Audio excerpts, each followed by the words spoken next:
আপনার পায়ে সমস্যা, পায়ে ব্যথা, আপনার পায়ে অসুবিধা, আপনার ডাক্তার সাহেবের কাছে বলার সাথে সাথে উনি সিল বানায় নিছে, কাট করে সিল মেরে দিছে, চেয়ারে বসে নামাজ পড়বেন। ডাক্তারের বাপের ক্ষমতা নাই এটা বলার, কোন ডাক্তারের এই অধিকার নাই। আমি চ্যালেঞ্জ করলাম, চেয়ারে বসে নামাজ পড়া আর প্যারাসিটামল লেখা এক কথা না। চেয়ারে বসে নামাজ পড়া এটা ইসলামের বিধান, নামাজ পড়া এটা ইসলামের কি বিধান। আর নামাজের মধ্যে দাঁড়ানো এটা ফরজ। এই ফরজ আপনি ছেড়ে দিতে হইলে সুনির্দিষ্ট কারণ দেখিয়ে উলামায়ে কেরাম থেকে, মুফতি সাহেব থেকে ফতোয়া নিতে হবে আপনাকে, ফতোয়া। আমি বলি, আবারও বুঝেন, চেয়ারে বসে নামাজ পড়া হারাম না। আবার বলতেছি, বুঝছেননি কথা? চেয়ারে বসে নামাজ পড়া কি নয়? হারাম নয়, কিন্তু শুধু ডাক্তারের সিদ্ধান্তে নামাজ পড়লে ওই নামাজ হবে না।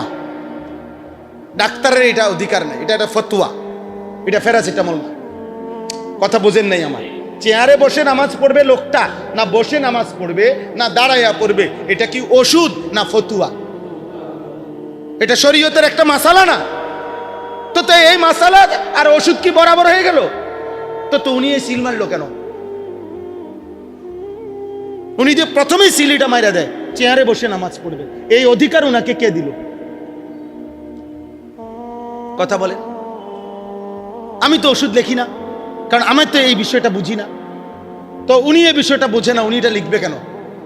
হ্যাঁ, উনি এটা বলতে পারে, আপনার পায়ের যেই অবস্থা মনে হচ্ছে চেয়ারে বসে নামাজ পড়লে আপনার সুবিধা হইতে পারে, আপনি একজন নির্দিষ্ট মুফতি সাহেব থেকে আমার এই প্রেসক্রিপশন হালাত আপনি শুনান। উনি বলবে, মুফতি সাহেব বলবে। অবশ্যই কোনো আলেমে দ্বীনের সাথে ফতোয়া নিতে হয়, এবং জানতেন কোনো হুজুরের কাছ থেকে নিলে হইতো না, উনি নির্ভরযোগ্য মুফতি হইতে হবে। যে কোনো হুজুর ওই ফতে অটোর মধ্যে বইয়া, কি হুজুর আপনি কি কন? আচ্ছা সালাইয়া নেন। হ্যাঁ, হুজুরে বলছে, কোনানে কইছে মিয়া? অটোতে, অটোর মধ্যে কয়, এক জায়গায় কান্দিরপাড় যাইতেছিলাম, হঠাৎ অটোতে হুজুর একজন দেখা হয়েছে। অটো হুজুর না, না অটো হুজুর দিয়ে হইতো না, মুফতি হুজুর হইতে হইব। সিএনজি হুজুর হইলে হবে না। কথা বুঝেন নাই?